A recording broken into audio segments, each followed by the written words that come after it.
The only thing we're asking folks to do for the next 3 months is talk. So tonight is about educating you so you can educate everyone you know. Amen? Amen. The second thing is we are nonpartisan tonight. I know it's very strange in this environment, but we are nonpartisan. The reason is Morby Harper is about what? Democracy. Talking. Oh, Jesus, I just did. Okay, no one was listening. What is Morby Harper about? Talking. Okay? To everybody you know. Are you going to know their political affiliation when you're talking to them? No. So we got something for everyone tonight because we know Morby Harper hurts who? Everybody, as Nellie used to say. Finally, and this is important, we are centering racial justice tonight. We know that racist gerrymandering and racist voting laws, Jim Crow laws, got us here. It's only a fusion movement that's going to get us out. Amen? Amen. Okay. All right. A fusion movement is nonpartisan. Everybody can join. All right. We're going to get started here tonight. We are Map Our Future, People Over Politics in the great state of Moore County, friends. You're kicking it off. Yes.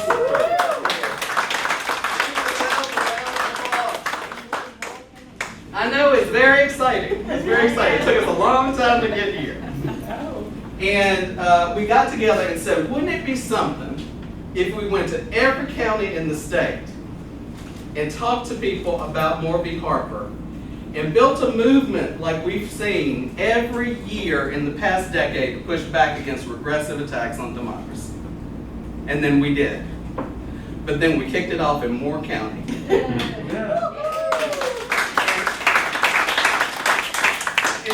In 10 seconds or less, can you tell us why it's so ironic we're in Moore County and who Moore County is actually named after? Because it's not Speaker Moore.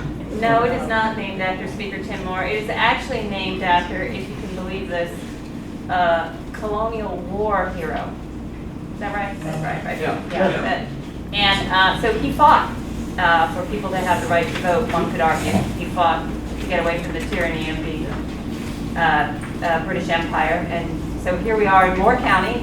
We don't know if Speaker Tim Moore is related to that person, ancestor, no idea, didn't research that, but we think it's pretty important to start here. We know that Moore County has been the center of some pretty amazing social justice work on the part of Olinda and the local NAACP, so thank you for all that hard work. And Alexa and I are thrilled to be here as the representatives of the New Rural Project, which is a nonprofit covering 7 counties along the South Carolina-North Carolina line, and we are focused on uplifting everyone's voices. So I want to come back to y'all and introduce y'all because in a second on the virtual tour we had to skip over a lot of slides that were about your work and about the Moore County NAACP's work as well. So we're going to start with that for a minute, but I just want to say in those that light blue writing up there, education, mobilization, 100,000 conversations. This is the first phase of a year-long campaign. From August to October, we're together. What are we doing? Talking. We're just talking. I knew Southern people would really enjoy this one. I knew we would. This is about educating everyone we know about what we're talking about tonight.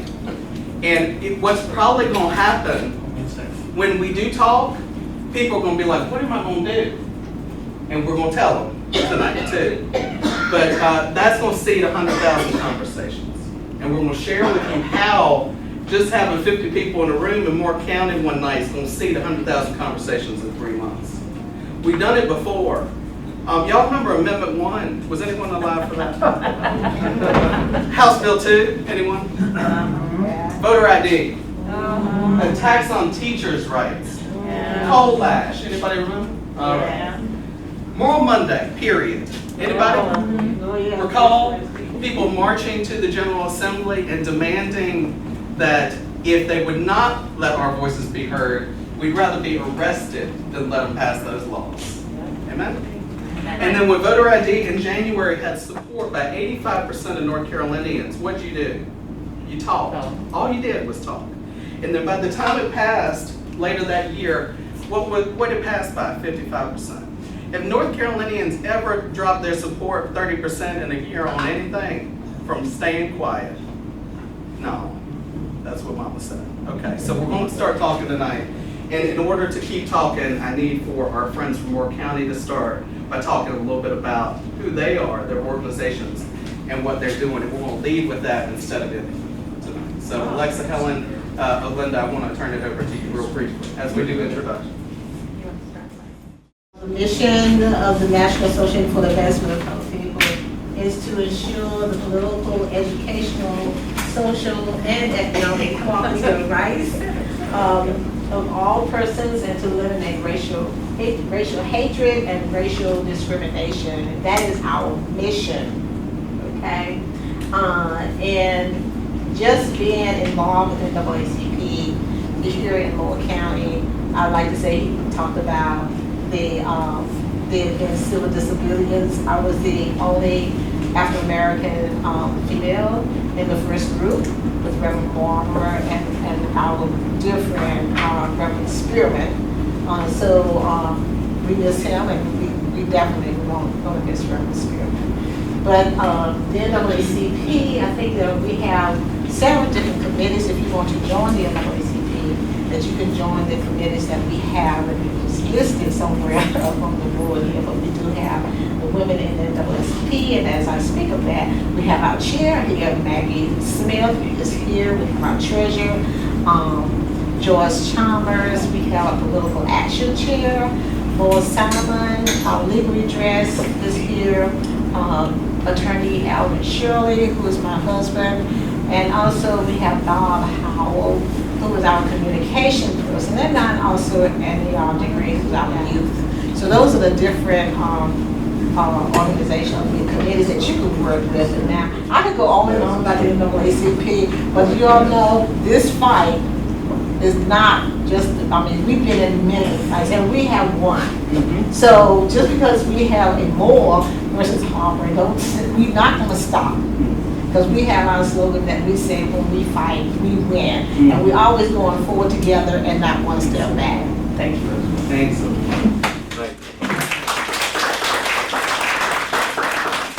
And just to be clear, it is these three folks who are hosting us tonight, and that I'm sure you all know well. So just one more round of applause for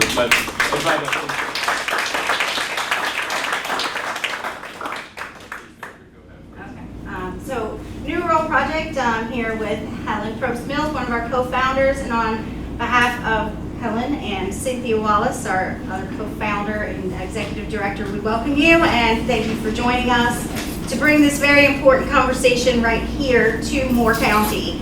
And that's something that New Rural Project is all about. We have conversations. We work in 7 rural counties around the central part of North Carolina. The counties that we work in are along the North Carolina-South Carolina border, including Moore County. And so that's what we do. We come around, we try to have these conversations and then uplift the voices of those people who have been traditionally marginalized, or the younger folks who have not historically been showing up to vote. So we have found that we have lots of folks who are registered and ready to go, but they aren't turning out. So that's what we're trying to do, is inspire folks. If you can move to the next slide, I'm sorry. So we have lots of different conversations, and there were some materials out there. We would love to have you join some of our conversations. We go out, have front porch conversations. We're knocking on people's doors, finding out what we can do to help get them to the polls. We have conversations in barbershops with our young black men in different communities. We have candidate conversations coming up. We have lots of different things, and we'd love to have you join us for those things. Do you want to?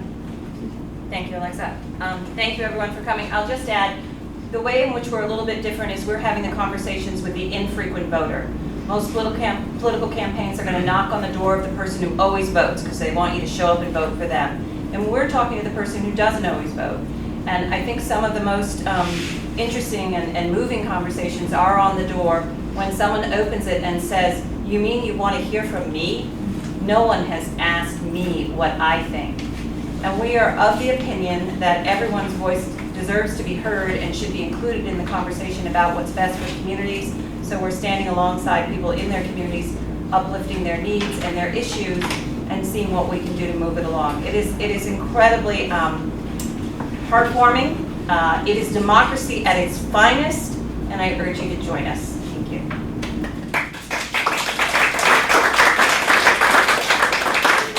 Allison Riggs, you need no introduction, but we'd love to have you. I'll keep it brief since you'll undoubtedly be hearing more from me this evening and really nonstop for the next year, but really the next few months for sure.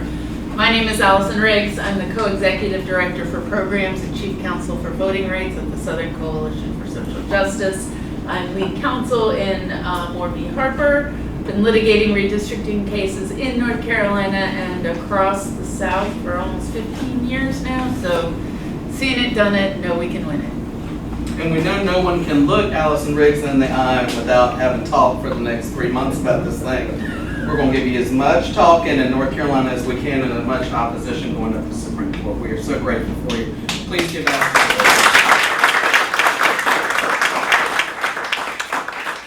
I'm going to make it perfectly clear I don't know go anywhere without Tyler Day. Tyler Day, please introduce yourself, sir. Yes, my name is Tyler Day. I'm the Policy and Civic Engagement Manager for Common Cause NC. And I've been working on redistricting issues for a while. It really is very important to me. I always say to me that it's one of the basic building blocks of our democratic process. And so this case is very, very important. Of course, it has implications beyond redistricting. But I'm so glad to be here and so glad that you all have come out to hear about this. Thank you, Tyler. It's up to you, my friend. Have you already introduced Go yourself? ahead. Okay. Well, I would never want to follow you, so I guess I'll go after you. My name You is, did before age. my name is Gino Nuzzolillo. I work at the Southern Coalition for Social Justice. I'm excited. Thank you all for coming out here tonight. And really quick, I just want to hear a little bit. We got a lot of people in the room, so we're not going to go one by one, but which towns are y'all from in Moore County, or maybe what organizations are you representing? Just throw a couple names out. Don't be shy. League of Women Voters. League of Women Voters. Who else is here tonight? I'm the Board of Education. Board of Education. I see some candidates, I see some races. District 51, District 51, thank you for being here. Yes. Alpha Phi fraternity in Cumberland County. We also have brothers in Polk County too. Thanks for making that drive. I'm the chairman of Oldest People, Oldest People, which is our organization that started in 1927. And you got a couple good albums out too, right? Please, sir, say your name. Oh, Michael Jackson. That was for the newspapers. I had a birthday yesterday. I'm exactly 21 days older than the other Go. Ariadne Star, I'm running for County Commission in Moore County.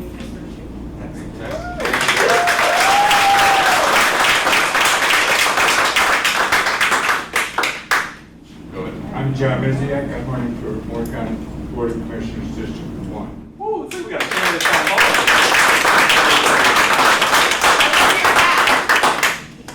I guess I might as well. Yeah, go ahead. Rolly Sampson, I'm running for the Board of Education.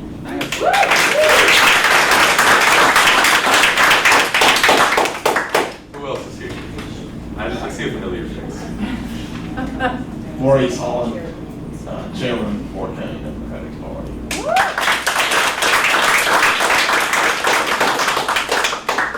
Anyone else want to share? Go right ahead. Courtney Patterson, Third Vice President, North Carolina State Conference of the NAACP. You came all the way from Kinston.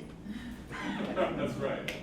Yeah, go ahead. Michelle Cunningham, co-founder of We Matter, volunteer for Sandhills Pride, public advocate for the LGBTQ+ community, teacher, parent, and just overall stakeholder for Moore County.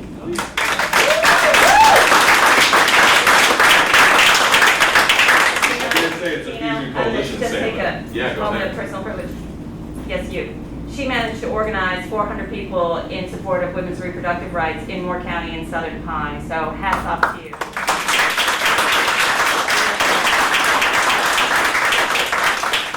I was just saying the sailor, I dare say we got a Fusion Coalition in this room. And I dare say that we will have a few talking points for you to take home with you. The connection between reproductive justice and Moore v. Harper cannot be denied, friends. So we're going to talk a little bit about how this case connects to more than just democracy, puns intended all night long, and how more means less for all of us, ultimately, especially about the issues you care about and which encourage you to vote. My name is Sailor Jones. I work for an organization called Common Cause North Carolina. If you haven't heard about it, we're going to be yelling about it a lot in 100 counties.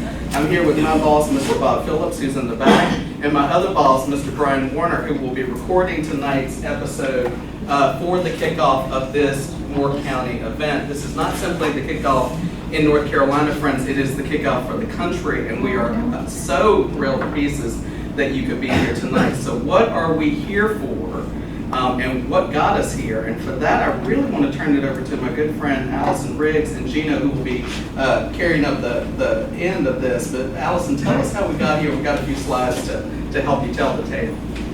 So, anyone who's been in North Carolina for more than a hot minute knows we redistrict and we sue over unfair redistricting plans every other year when Democrats and Republicans are in control both ways. It's a mess. So the story begins a long time ago in the fight for racial justice. It has different iterations. I won't recap all of history, but let me start in the most recent place that led us to where we are today, which was the last redistricting cycle.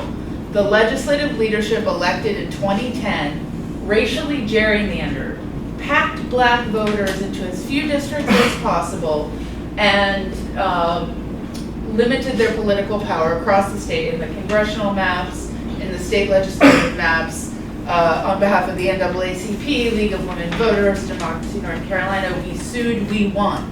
Yeah. They got struck down. Racial gerrymandering violates the Constitution. So then the legislative leaders, rather than learning their lesson, say, well, if I'm not allowed to racial gerrymander, I'm going to partisan gerrymander to the same effect.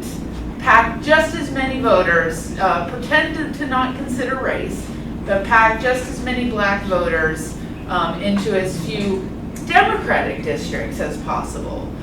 We sued again. That's no more constitutional. Taking away the voice of voters violates our Equal Protection Clause. We sued League of Women Voters, Common Cause. We sued in federal court and we won in front of a bipartisan panel of judges. They said this is extreme partisan gerrymandering. It's out of control. It's got to stop somewhere. They appealed it to the U.S. Supreme Court.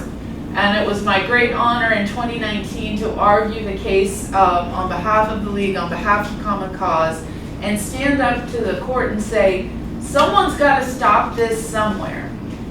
So we argued that case in 2019, and we technically lost. What Chief Justice Roberts said to our face, and a lot of our Common Cause friends and League friends were in that courtroom, what they said to our face was, the federal courts isn't the place to deal with this. Take it to the state courts. Go look in the state constitutions for protections against extreme partisan gerrymandering. We enter this redistricting cycle always expecting and hoping for the best, hoping we don't have to keep going to the courts again and again and again. Unfortunately, we did. And Tyler will talk about some of the specifics about why we had to. But Common Cause and SCSJ took Chief Justice Roberts at his word when he said, just because we think the federal courts isn't the place for this, doesn't mean we're condemning y'all to scream into the void for all eternity for fair maps. Go to state court. We did that. We won in North Carolina Supreme Court. North Carolina said under 4 separate state constitutional provisions, these maps are bad. These are politicians picking their voters and silencing the voice of voters that don't agree with them. And we got our remedy. The legislative leaders appealed on the congressional map to the U.S. Supreme Court, and that's why we're heading up to the U.S. Supreme Court in December. And thank you, Allison. And Tyler's going to share a little bit about why the before maps were so much worse than the now maps. And the current maps are the ones that they are taking to the Supreme Court in Warby Harbor.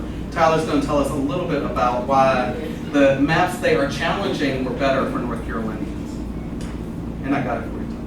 Yes. So, one of the things that I will say that I really love about our democracy is that we have three co-equal branches of government. We have legislative branch, judicial branch, and we have an executive branch. And so when one branch is doing something that is out of whack, we have a system where that branch can be checked. And back in November, the legislative branch did just that. They drew this map, which you can see the red indicates districts that favored Republicans, blue indicates districts that favored Democrats, and the darker the shading, the higher that district favored that party. But this is a map that would have likely resulted in 10 Republicans and 4 Democrats being elected to the U.S. Congress. And this is based upon an analysis. This map is a partisan gerrymander, and there are many issues. I mean, the triad where I live was split into 4 different districts, and I can go on and on. But it was an awful plan, and so we took it to court. As Allison said, we won, and the North Carolina Supreme Court said that these maps were unconstitutional beyond a reasonable doubt. They said that partisan gerrymandering was against the state constitution, and they found that these maps diminished and diluted the voting power of, in this case, Democratic voters, the map. And so that violates the state constitution. And these are the new maps that we have as a result of special masters that were appointed by the court to draw them. And again, Dave from District Gap did an analysis. You can see here, this is the most likely seat allocation now, 7 Republicans, 7 Democrats. That's quite a difference. And you can see how the districts are shaped in there. I have just a few graphs to show you how big of a difference this is in maps. The one you see on the left shows you how the congressional plan that was struck down scored on different metrics according to Dave's.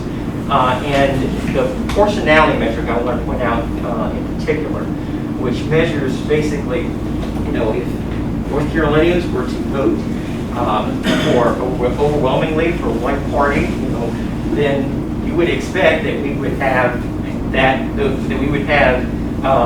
a majority of that party being elected to the U.S. Congress. And if the maps are drawn in such a way so that no matter what, you're going to have a result that favors one party or the other, then those maps are not proportional. And so these scores are out of 100. I'm not sure if you can see it very well from where you are, but the original plan got an 11 out of 100 on proportionality. The updated map that we have now got a 94.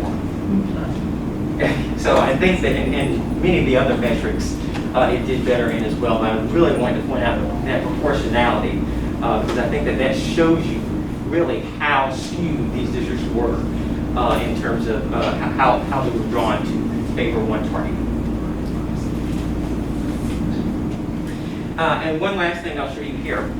This is an analysis of plan score that measures the partisan bias of the map. The original plan they said they had a 14.7% partisan bias toward the Republicans, and you can see how that is illustrated on the graph. That's an outline. That's quite a bit to the right, and the updated plan we have now is much closer to the middle, showing according to their analysis a 0.9% partisan bias. So again, it's clear to see. And these maps are not perfect. There are parts of the map that could have been better, but we have better maps. And the reason why we have better maps is because the North Carolina Supreme Court acted as a check on our legislative branch, and that's what we need. Can I take a moment of personal privilege just to acknowledge that this is a very smart man, and he testified at trial. Yes. And his testimony is on the record, on which North Carolina Supreme Court ruled that for unconstitutional gerrymanders. So, to recap, in 2019, Allison challenged those maps, took it to the Supreme Court, said they were partisan gerrymanders, were stricken down. Actually, David Lewis said that. The court said, no, we won't do it. It's non-justiciable, we won't take it. But state courts can, and then the state courts did. The state Supreme Court of North Carolina did what needed to be done, if you watch Legendary, and struck down those maps. Now, the state lawmakers are going to the Supreme Court to say, what? How are they going to challenge something the Supreme Court said not 3 years ago was the state courts to decide? Are you excited? It is an exciting conclusion. Go ahead, Gene. So, I don't know if y'all spend all your time thinking about Speaker Tim Moore. I'm going to guess that you don't. But what is Speaker Tim Moore saying in appealing this case to the U.S. Supreme Court? What they are saying is this. We're not going to spend a whole lot of time on it because it's not a real thing. It's called the Independent State Legislature. It has never been law. I just want to say that explicitly from the outset. It has never been law. It has been debunked. Does not fit with our history. It is nothing more than an attempt. Y'all are going to hear those puns a lot, sorry. But it is nothing more than an attempt by this state legislature to say they should have supreme authority to set the rules around voting in elections in North Carolina. Helen Mills, do you want the folks in Raleigh to get to set the rules, the supreme authority to set the rules for voting in this state? No, I think our good friend was talking about the importance of the balance of our branches of government. That's right. That's right. Do y'all want the folks in Raleigh to have unilateral authority to set the rules around voting in elections? No. Regardless of party, right? Yes. That's what they're asking the U.S. Supreme Court to allow them to do. And that not only impacts us when it comes to basic democracy in this state, but what are some of the issues that y'all care about? Shout them out. Policy issues. Voting rights. Voting rights. Education. Education, what else? Infrastructure. Infrastructure, climate change, what else? Reproductive justice. Reproductive justice. Public transportation. Public transportation. Marriage equality. Healthcare, marriage equality. Y'all just got out the policy platform. Yes. All of that is on the line with this case. If you learn nothing else tonight, know that what is on the line in this case is our ability to make change on the issues that you just named. But the hope is all of you in this room. The reason we are here is because over the last 10 years, they have tried this over and over and over again. And we fought back every time. And we're gonna fight back now. Now, on the next slide, you'll see all of y'all have been in North Carolina for a while. You know that at least since 2010, and the history goes back much longer, Linda Watkins can tell you it well, right? But going back to at least 2010, we know that there have been multiple attacks on the freedom to vote in this state. Whether it's been attacks on Sunday voting, or early voting, voting hours in general, attacks on your board of elections, attempts to gerrymander judicial districts and judges that threaten many of the black women judges in this state. Even in the past 2 years, since the 2020 election, they have tried to roll back the protections that you won around absentee mail-in voting. How many of y'all voted by mail in 2020?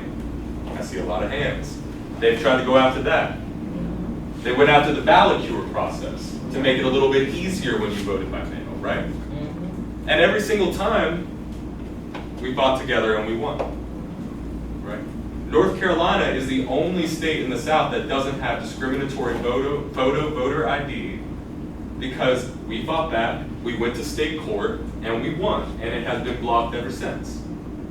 We still have Sunday voting in North Carolina. We have a 17-day early voting period because we fought back and we won. And so this case is a dangerous and it is a scary case. But it's just the ultimate power grab from folks who are very used to trying to go for power grabs. And what we should know about it is that it is desperate, it is fringe, and it is dangerous, but that we can fight back and we can win. So what does more mean for us? Bringing it down simply, more means more for a few and less for the rest of us. It's that culmination of a decade-plus long effort to delegitimize the courts and erode the other branches of government. And this is just to help make it clear about what we're going up against and what this might mean if it were to become reality. It would make it even easier for state legislatures to suppress the vote, draw gerrymandered districts, and cast doubt on our election results. Right? It's the fight we've been in for the last 2 years, the last 10 years, the last 150 years. The good thing is you also have a lot of lawyers in this room who can help kind of go through the nuts and bolts of it. But this is basically what's happening. So we are here, and we're here in Moore County with you in this room because it's time to fight back and put people over politics. Amen? Amen. That's right. I'll go to the next slide later. So what are we doing over the next year? And I'm going to turn it back to Sailor. Well, we've got a plan. We are all a part of this plan. The first part of this plan is we've got elections in November. Have y'all heard we got elections in November? Moore v. Harper is on the ballot in all of our races. The decision between you have elected officials who will stand up for democracy and checks and balances and co-equal branches of government or not is on the ballot, right? There's races in the state legislature, there's races in the state Supreme Court. And when folks go to the ballot in the fall, we want them to be thinking about Moore v. Harper as they make their choice.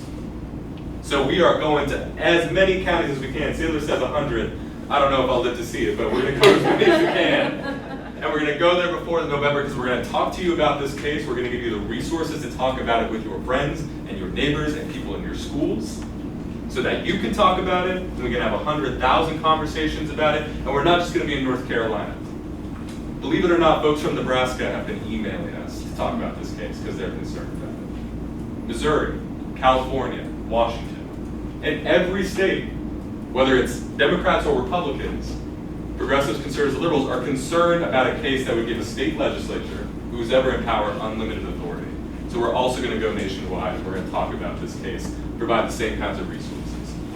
And that's going to position us well in November, December.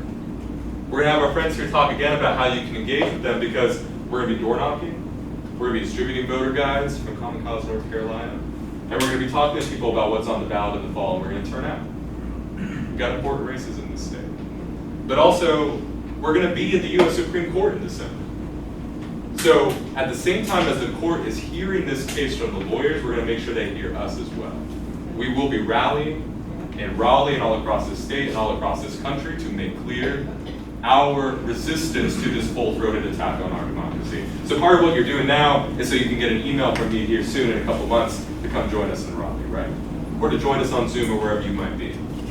So that's what we're preparing for going into December, and that's going to position us well in January. Because what happens in January? Come on, I know someone knows. What happens in January after the elections?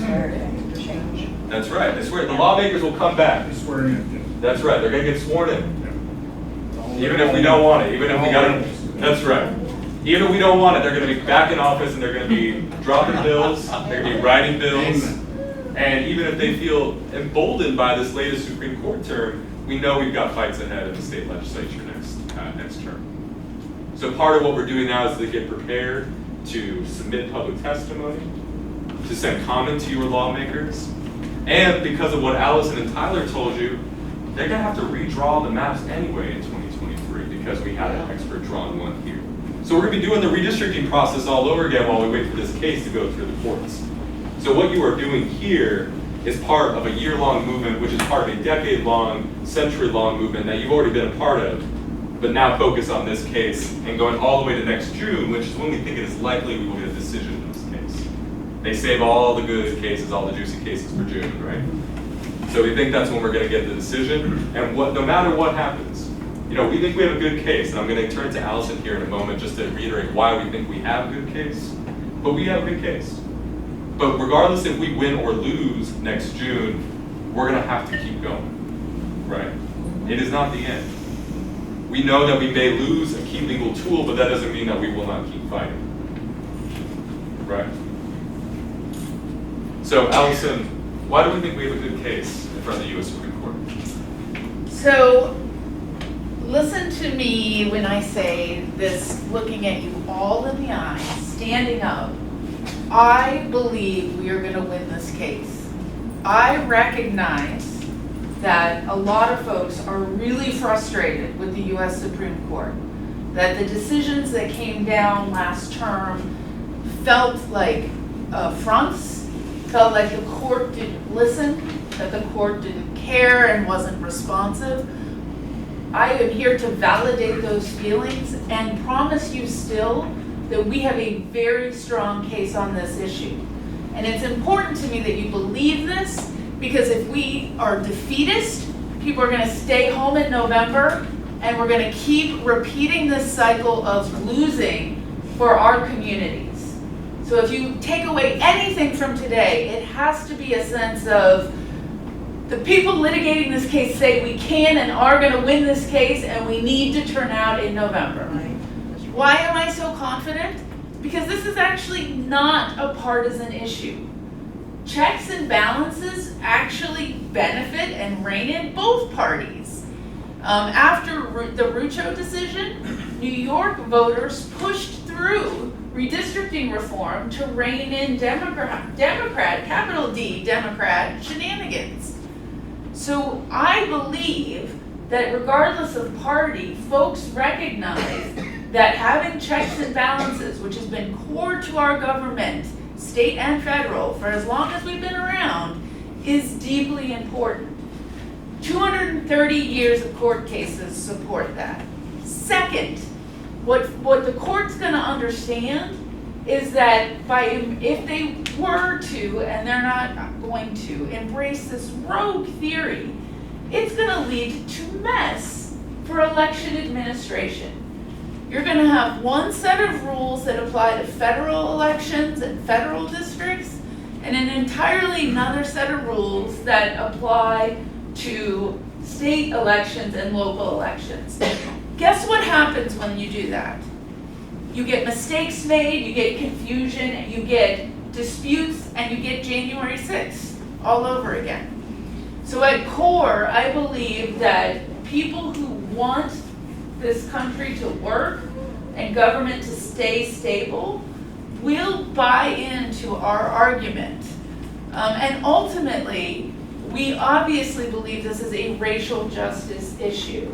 The ability of the states to rein in extreme partisan gerrymandering is an important racial justice issue, because too often legislatures hide behind partisan reasons when really going after black or brown voters.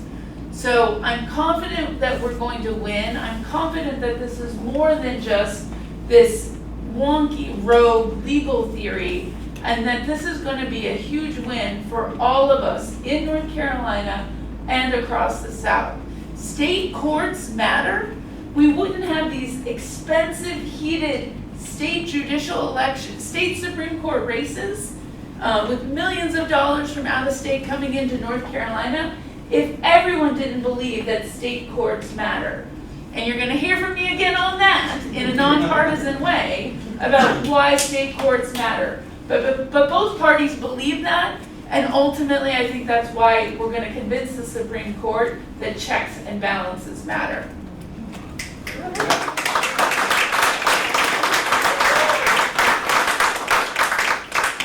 So Allison said Moore v. Harper and the outcome of Moore v. Harper, which is winnable, is nonpartisan. What else is nonpartisan? Talking about Moore v. Harper. We have been talking about Moore v. Harper for 33 days, nonstop, 8 to 9 hours a day. And whenever we talk about it, people hate it. And I don't ask people whether they're Republican or a Democrat or unaffiliated, Constitution or Green, Libertarian or not.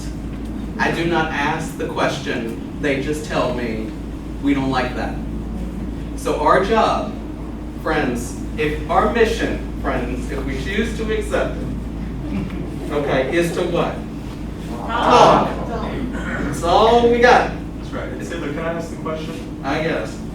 Do y'all like Moore v. Harper now that you know about it? No. Well, let me come on. Y'all like it? No. Would you say you hate it? Yes. That's right. Okay, I just want to make sure we're on. Are Some we people on might the love same to say page? it, so I wanna make Yeah, sure. maybe we've got an outlier here. So all we're gonna do from August to October is what? Talk. Retrina's here. I didn't even see Retrina with Common Cause. All Retrina does is talk in Charlotte. All she does is talk in Charlotte. We are going to be in the big blue dots, in the rural hubs, in every county in the state having a conversation. Because the reality is, this is the way that we win. Build opposition. This is the way we got the last Saturday of early voting back. The way we defend Sunday voting in our counties. The way people who were formerly incarcerated now are enfranchised in the great state of North Carolina. Oh no! And frankly, friends, people who didn't know what in the world a signature match was, but heard tell that the county was going to take an old signature, compare it to a new one, and potentially throw out your votes. And then one day, 8,000 people wrote the North Carolina State Board of Elections and said, oh, hell no. That is the North Carolina that defeats this, friends. And that is the North Carolina that does what? Talks. Okay, and talks to everybody who will listen about this in 100 counties, totaling 100,000 conversations. How do we get there? Well, it is a room of 10 people having 50 conversations over 3 months in 100 counties. That's all. You ready? Okay, these slides look great in church, I will tell you that. At the Tupperware party, anybody do that still? At book club, okay? You're gonna get every single one of these slides. You're gonna get word for word what we're telling you. And you're gonna get resources to talk to every person. And if you forget what we asked, there is a checklist. But you can only get them if you do what? Well, no. You have a pledge form in your hands. Do you have a pen? I need your email to send it to you. Now, why do I want your email? Well, I'm tricky in that regard. I want to send y'all resources about this. And I'm going to follow up with you one-to-one. I'm going to call you because I'd like to do what? Talk. And I'm going to ask you the question, if you talk to 50 people, are there any reporters in the room? Cool. She's got it easy. She's going to talk about 10, 15,000 people just at the stroke of a pen. Y'all have a little bit more difficult. Don't be mad at her. But we are going to do what? 3 months. Talk that talk. Okay? I know you got it in you. We are traveling to 100 counties with these events. Y'all don't think we can do it? We did 47 in 8 weeks in 2021 to get people to speak out for public testimony around redistricting. Yeah. You came out by the thousands. Allison argued, we got the map Tyler said we wanted, or at least it was better. And then, now what? We're gonna go to the Supreme Court and try to challenge your voices in droves speaking out? Oh no. No, as Jordan Peele says. But we are taking it nationally. Okay, we are not kidding you when we are saying tonight is the kickoff of a national campaign. We're sending Gino to Texas and Nebraska. I don't know many other states that'll take him, but we're going to send people there.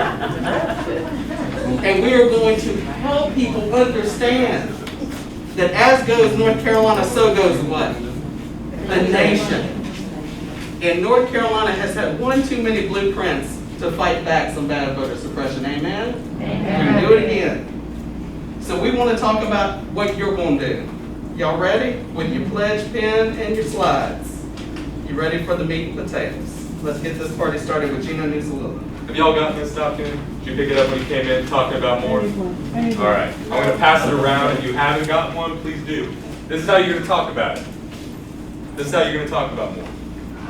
And before we get into it, part of what we're doing as we talk about this tour all across the country is we want to make it real simple. What our opposition is going to do is make it real complicated. It's real simple. It's politics over people from our opposition. It's people over politics for us. And that's part of what you see on here. But I'm going to detour us a little bit, Sailor. Sailor hates when I go off the guide. But I want to ask our friends here who are from Moore County, why does Morby Harper matter to you? When you are talking to folks, what is your message? Why does it matter to you? I would love to hear from y'all. Please stand up when you do so.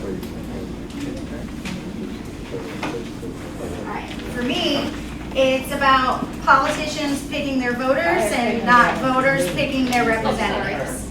That's what's important to me. I feel like I should have a voice in who represents me because I want to pick the folks who actually stand for what the issues that I believe in. So I look at things like public education across the state. We have had the Leandro case decided for 3 decades that North Carolina is not meeting its constitutional obligation to provide equitable access to quality public education across the state. And we have the plan to do it, but we have legislators who refuse to do it. So we are at the point now where if we can't elect people into that office who are going to be able to say, yes, it's time that we properly fund our schools, then we have no way of making that happen. And if the politicians are going to look and say, oh, I know she's not going to vote for me, I'm going to draw her out of my map, then I don't have a chance for my kid. That's right. That's right. Oh, Linda, what does more matter to you? More matters to me. We have been fighting for a long time for the right to vote and the equal rights to vote. So we need, as I see, as far as African American, we have been fighting for a long time. We don't want this to stop us.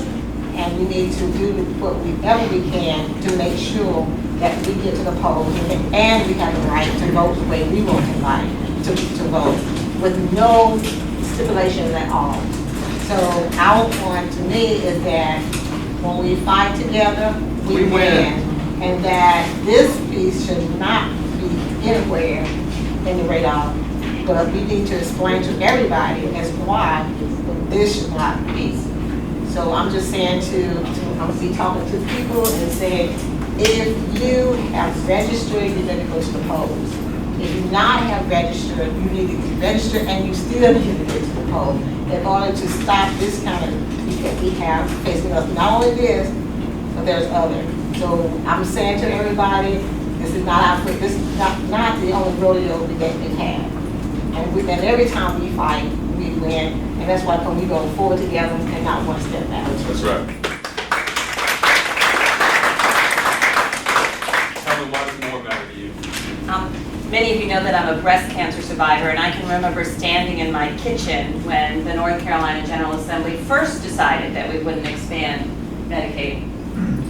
I couldn't believe it. The idea that politicians could decide to leave that on the table for the state of North Carolina and not allow people the opportunity to get the health care that they deserve. And we've done it year after year after year after, I can't remember how many years we've done it. We were one of the very few states in the United States that still hasn't done it. They kept talking about it was an economic issue. My God, it would bring more jobs into North Carolina than any industry that we're currently courting.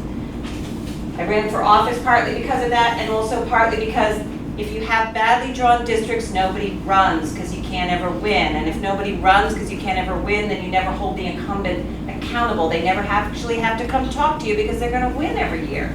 So that's why it matters, because we need fair maps and we need fair districts for everyone's voice to be heard and for the issues that are fundamental to our lives and our livelihood are really fairly decided in Raleigh. That's right.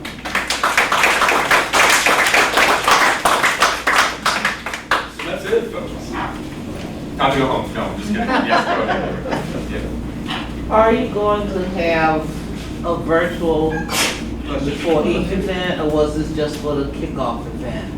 We'll plan to have virtual options for each event and do that kind of before or right after the in-person. Okay, thank you. And I forgot to say I'm Deborah Dix Maxwell, president of the North Carolina NAACP, who came here from Wilmington. Thank you.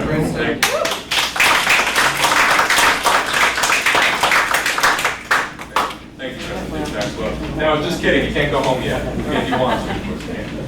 But right there, when you are at the community center, when you maybe are back here playing some tennis or playing some basketball, or you are at home and you go home for the holidays. When I go home and I see my grandma Mary this weekend as my niece is being born, I can tell you we don't see eye to eye politically.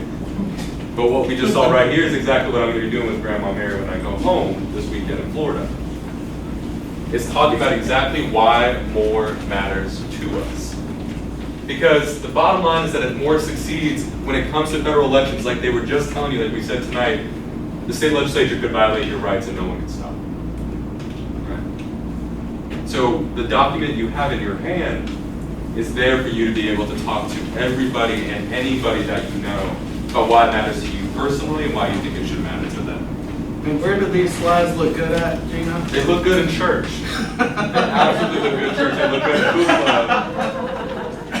And so when we talk about the harms, because sometimes people want to know the specifics, right? They might hear you talk about it, they're like, what specifically do we see happen? Well, you know the top three. I've said it a million times already today. But what might that look like? That could look like widespread purges of voters from the voting rolls.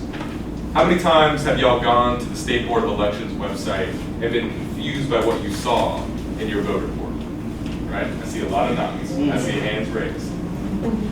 Imagine going there and seeing that all of a sudden you've been removed from the roll. You've been in Moore County, you've been in Carthage, you've been in Pinehurst, you've been in Southern Pines all your life ever since you registered. Then you go to the voter registration portal, the state board portal, I'm tripping over my words, and you see you've been removed. Imagine you try to call the state board and then all of a sudden you're on the line for 30 minutes because the state legislature has cut the state board's budget and they don't have enough people to answer the phones for you. And imagine it's a month from the election and you now have to show Social Security or photo voter ID or documents you don't even have to try to get a mail-in ballot. And so you think maybe I'll go to early voting, but they've cut early voting. And maybe you haven't even been registered in the first place and now you can't go to early voting and register like you can now. That's what it looks like. It looks like frustration. It looks like a million little barriers. And even one of those barriers can keep someone from going to the polls. And if it's keeping even one person from going to the polls, you know it's keeping 5, 10, 15, 20. That's right. And we know that in North Carolina, these races are decided by razor-thin margins. Who can tell me the difference between the Chief Justice of the State Supreme Court in 2020? You remember who that vote, what that vote was? 400. Very, very close. 401. Oh. 400. You're very close. 401 votes. Out of how many cast? Oh, shit, Allison, you were 5.5 million. 5.5 million. The highest turnout in North Carolina modern history. 401 votes. We're not talking about just one vote. Like it's not tricky. It is its difference between having, and I'm saying this nonpartisan, a state Supreme Court justice who prevented evictions during the pandemic, and a Chief Justice who may not. Yeah. That's the bottom line. Your ability to vote is going to translate into whether you can stay into your home, whether you can get access to health care, or anything else you care about. So when you're talking to people about this case, that's what we got to focus on. Because at the bottom line, people might not really get caught up in all the heavy stuff about voting, but they will care about their homes, they will care about their families, they will care about their wages, they will care about inflation. And that is what's on the line in this And case. Gina, can I say one thing?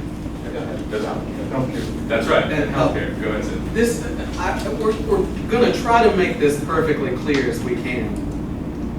Whether you are a Republican or a Democrat, you're gonna hate this, okay?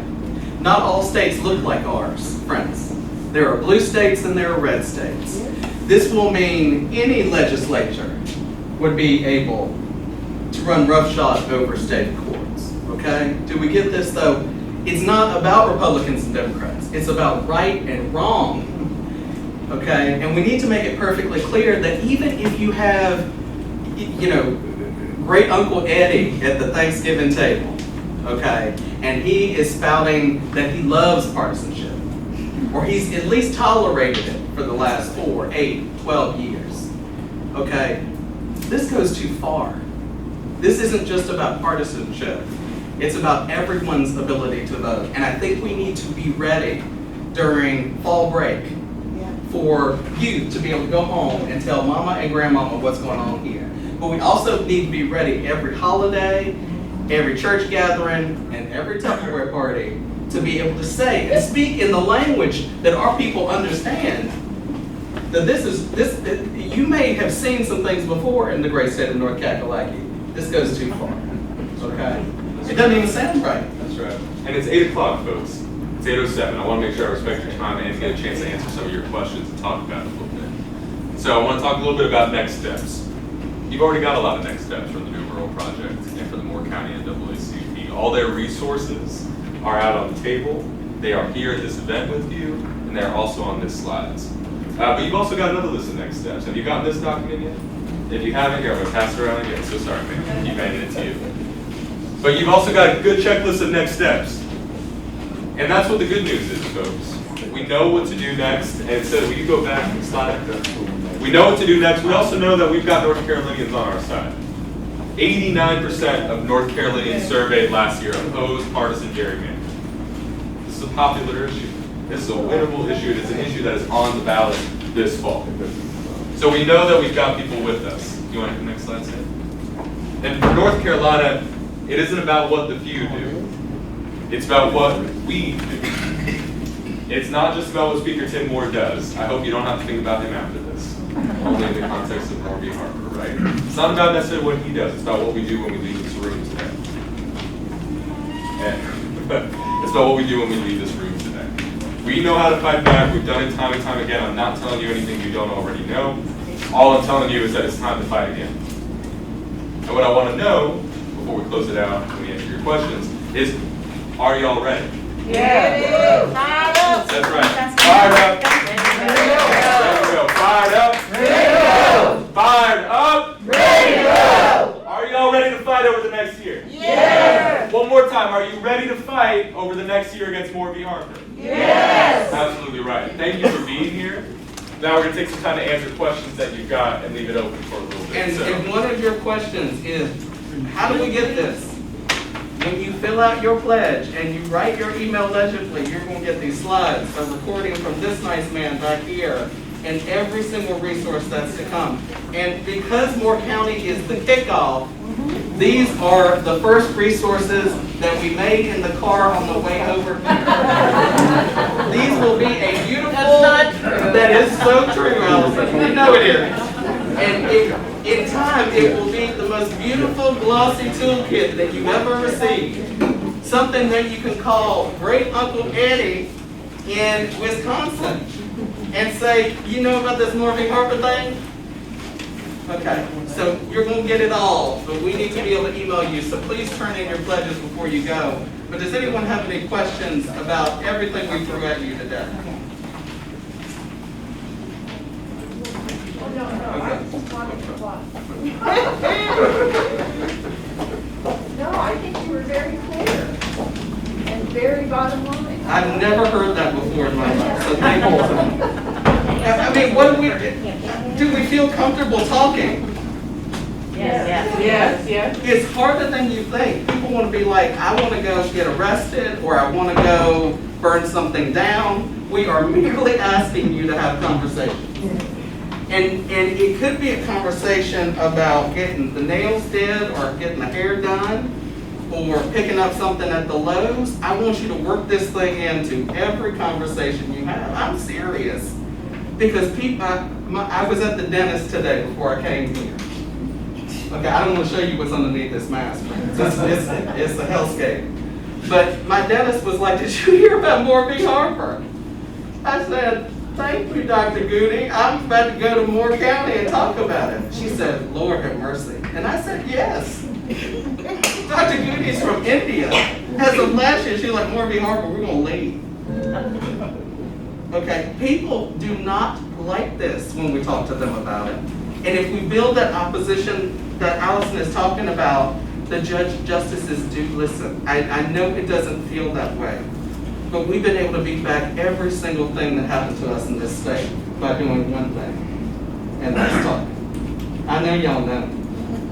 I know Katrina, you know. So what questions do you have for, yes, Lowell, go ahead. You know, you guys have talked about it, but can you reinforce for us, why should I be scared of this? Yeah. You're going to get sick of me here. You're going to get sick of me saying I already am, it's okay. That's right. Lowell has spent more time with me than he could ever possibly dream of. We got to be scared about this because it means one party rule. It means one party rule in the state legislature. It means, again, all the issues you cared about and you listed at the beginning of the event. We still don't have Medicaid expansion in North Carolina. And in a world in which this case gets adopted, that becomes even more difficult. So I want you to sit with that. And I don't want you to only feel scared, right? I want us to be clear-eyed about how dangerous this is and to know what the stakes are when we're talking to people. One-party rule of a legislature that's not friendly to us, but that we have the ways and we have the tools to fight back. Lowell, I hope I try to break it down as one sentence as much as I could. Yeah, go ahead, man. I wanted to know in what ways you think this fight could affect, or the outcome of this fight could affect the way local elections are run, if there's an issue with a county, say like, Lamar County. Say it loud for the people in the back. That would be Lamar County.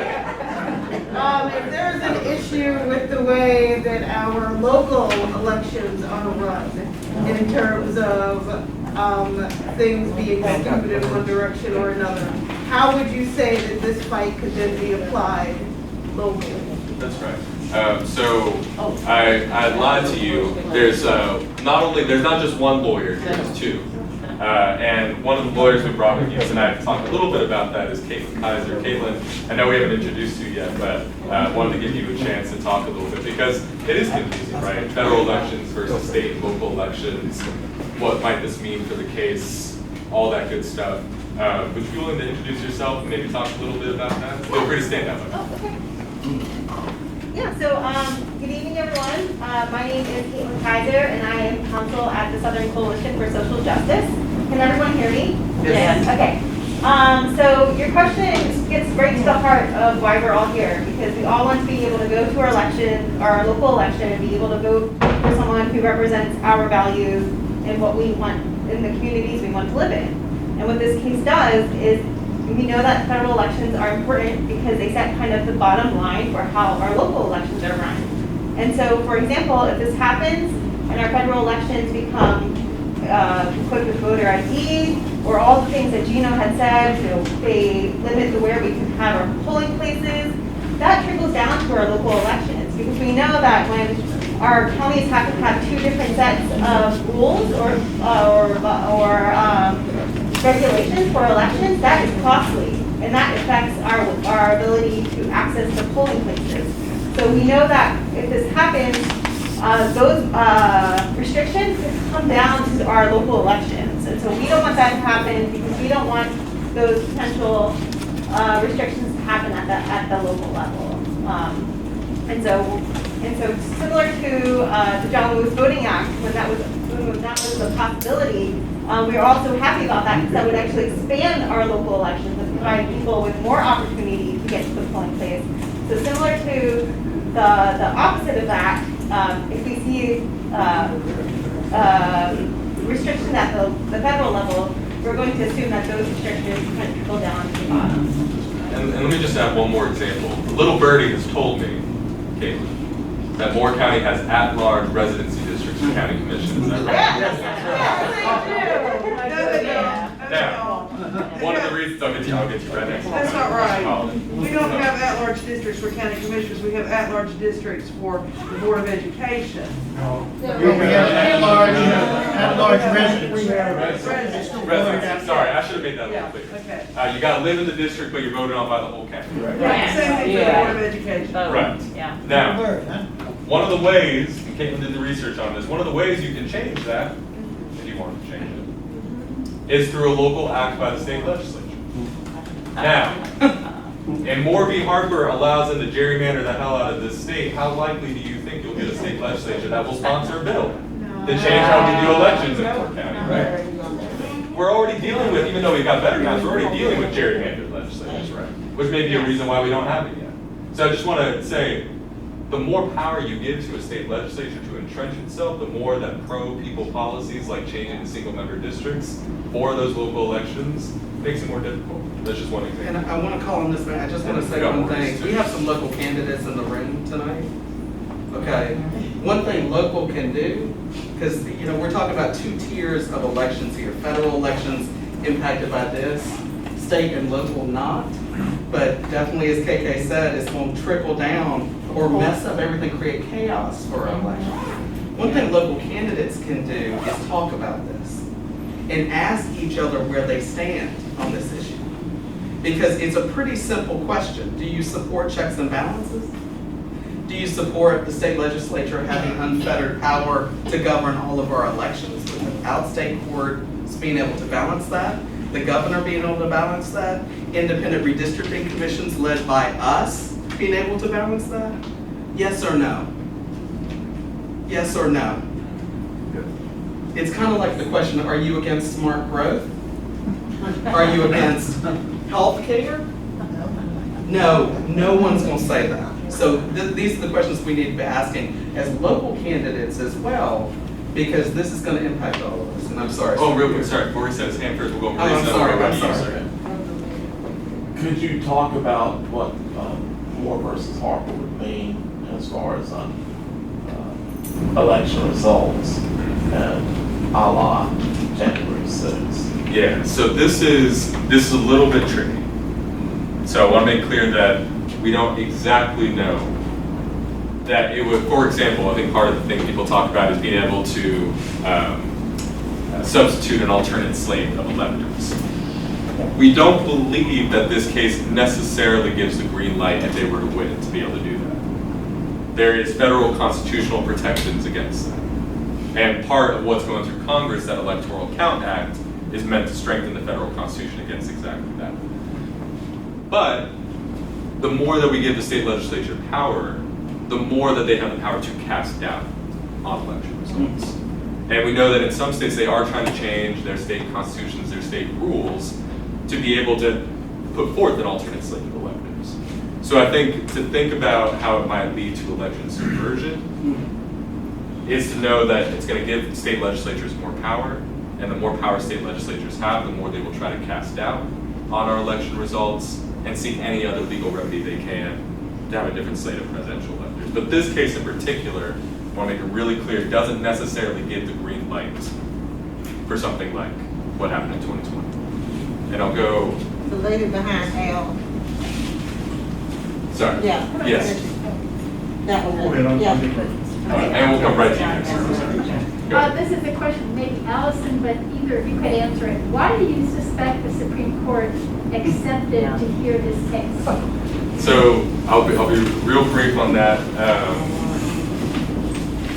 There's not a whole lot of friends in the U.S. Supreme Court. Right. We don't have a whole lot of friends in the U.S. Supreme Court. We, as in Southern Coalition, the folks in people who love democracy. So what I can say is that the first time we saw this independent state legislature theory was 2000, Bush v. Gore. How many of y'all remember that? Yeah. And Chief Justice William Rehnquist was the first one to really kind of surface this theory in one of his dissents. It was not law. It was really just one sentence, but he brought it up. And since then, we know that Justice Gorsuch, Justice Alito, and Justice Thomas, those fine folks that you saw there, are favorable to that theory. And all it takes is 4 Supreme Court justices for a case to be taken up. So not a majority, but at least 4 who have some sort of sympathy to that theory. But we do know that with Chief Justice Roberts in the 2015 case in Arizona, it explicitly rejected this theory the last time it came up. We also know that Justice Kavanaugh and Justice Coney Barrett are undecided on where they stand, but basically this got taken up because there was at least 4 justices who were willing to take it up. So, does that answer your question fully? Yeah. And it's basically been pushed by this small group of radical fringe politicians over the last 20 years, seeking the perfect vehicle to try to bring it to the U.S.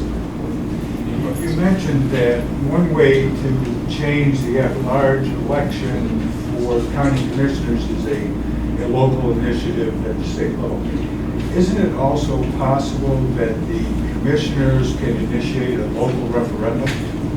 Okay, you want to talk about that a little bit? Yeah, so that is exactly what could happen. The commissioners themselves could say, hey, we hear what our local residents are wanting to have to change at our electoral districts. And so let's put that on the initiative and vote for that and bring it to the voters. But what is happening though is the people who are your local county commissioners don't want to change the districts because they know that they will continue to be voted and not have incumbents run, or not have people run against them, or not have any challenges because they know that they are safe in their districts because everyone who votes at large, they don't have to go and vote at their local districts. Their lines won't have to change. So that is an opportunity for them to continue to entrench their power. So I have worked with Olinda and, oh my gosh, my mind is blanking right now. Okay. I'm not gonna help you. I'm not calling you out, KK. And it just does not seem likely that the current board, the current commissioners would do that. And so that's why we are really driven towards a people power initiative of getting that. But that also takes a lot of signatures and a lot of work, and it's costly and timely. And so it puts people in a position of having either to wait or having to come together and really build a power coalition to change those electoral lines. We got a question back here. This is a general response similar to what she just talked about. When they're an at-large candidate, they tend to have very well-funded campaigns because they're trying to campaign over a larger geography, right? So in some towns, I'm from Cumberland County, right? We know where the quote-unquote old money is concentrated in Cumberland County, North Carolina. I've lived there a little less than 2 years. So people have already told me, well, once, this is where it is. So a candidate that has the old money, blah, blah, blah, who can afford to campaign county-wide, they're more likely to win. And it's easy to have a concentration of candidates from that particular area of town because that's where the old money is. And they can afford a county-wide campaign. So it kind of skews the potential for real competition because of the amount of funds it takes to try to get votes from all across the county. That's right. I'm speaking about Cumberland County because we know that's going to be, you and I both know that's going to be on That's right. the ballot this coming November. That's right. We've had conversation. But it's true, no matter where you live in the state, or the United States. And I appreciate that, Michael. And Lowell, if someone was interested in talking about local elections here in Moore County and this topic, who would they talk to? They would be very glad to talk to Linda, myself, Alan Shirley, any of us in the NAACP, because that's a very, very important issue for us, is trying to figure out a way to make our local elections more fair and more representative of people. That's right. And I can promise y'all you're not alone. And Alamance And my County- email, sorry. Yes, My email is not hard to find. That's right. Yeah, That's share right. with everybody. We have somewhere we can- I was going to say that. I thought we had a whiteboard. I was gonna There's write probably it. about 4 people in this room that don't have it. But if you don't have it, it's Lowell E. as in Evan, Simon at Gmail. Thank you, Lowell. Can y'all just see what happened here? I want to make a point about movements, just real quick. We came here for what, Moore v. Harper? We are now changing election methods in a couple of counties. Right? I mean, movement isn't just about moving people. We are not single issue people. We are now moving together for all the issues we care about. What would happen if we built 100,000 more voters for this 2022 election? What could we do? What could we do if we struck down something at the Supreme Court like this? Then we could change a method of election in a few counties in North Carolina and change the lives for a few 100,000 people in the great state of North Carolina. So the more we do this, M-O-R, the more we win.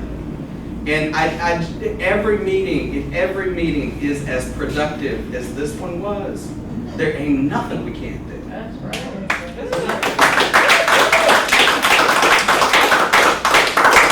With that, folks, it is 8:30. Wait, can I? Yes, I was going to turn to y'all. I'm going to turn to y'all in a second. I was just going to kind of close this out with questions, but go ahead, Alexa. Okay, I'm sorry, I'm jumping on. No, you're fine.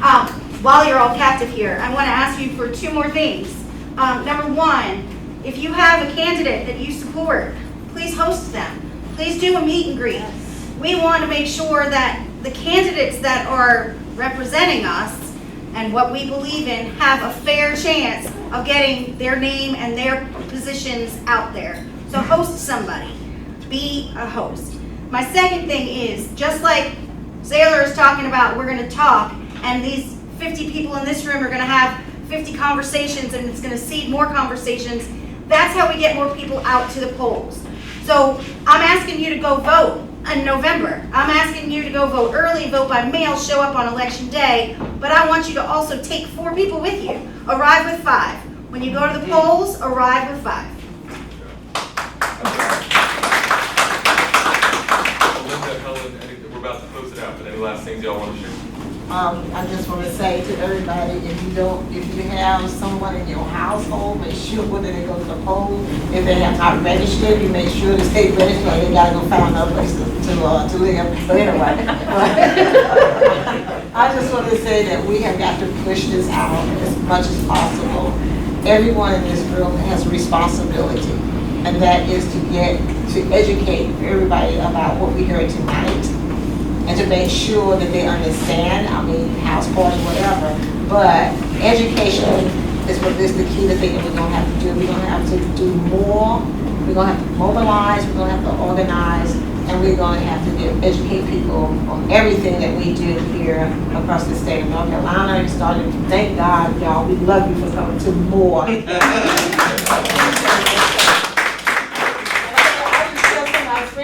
Sometimes say, oh, that's too quick of a turnaround. I said, but y'all don't know about Moore County. We'll turn around something on a dime and a heartbeat. So y'all can see how this happened with the other partners that we have here in the county, that we're working together, and with the League of Women Voters also. We appreciate y'all. We love you. Thank you all. Thank everybody for coming. Just quickly, huge thank you to SCSJ and Common Cause, not just for coming, but for the deep and important work that you've done for so many years. I'm going to date myself. I used to love Schoolhouse Rock. I got to tell you, this is the antithesis of Schoolhouse Rock. Everything about this goes against what we learned in Schoolhouse Rock. Return to it on YouTube or wherever you catch it, find it, who knows, and talk to your neighbors in that way, because that's really what this is about. It's fundamental to our democracy, and people get that. Thank you. Thank you, Helen. And let Will, you want to add one more thing, and then we'll close it. I just want to express my thanks to everybody for being here, but most importantly, if you don't know, all these guys up here, these guys, and I say that with much love, guys, have been doing this for years and years and years and years, and Al will remind me hundreds of years. But I do sincerely, if you think this is something new, if you think this started last month or last year, it hasn't. All of these faces that you see up here, they've been fighting this fight for so many years, so they deserve recognition. That was an old way of saying we're real old. That's right. All right, For y'all. some reason I've been there for a while. All right, y'all, it's 8:30. What I will ask you to do, 1, you are free to go. But 2, find Sailor. Wait. Raise your hand if you're going to share this with friends, family, and community. Raise your hands. All right, so you filled out a pledge card. And so if you filled out the pledge card, please find Sailor and I and hand it to us before you leave. And otherwise, thank you for being here. I want you to know there's not a single person left this room for the last hour and a half.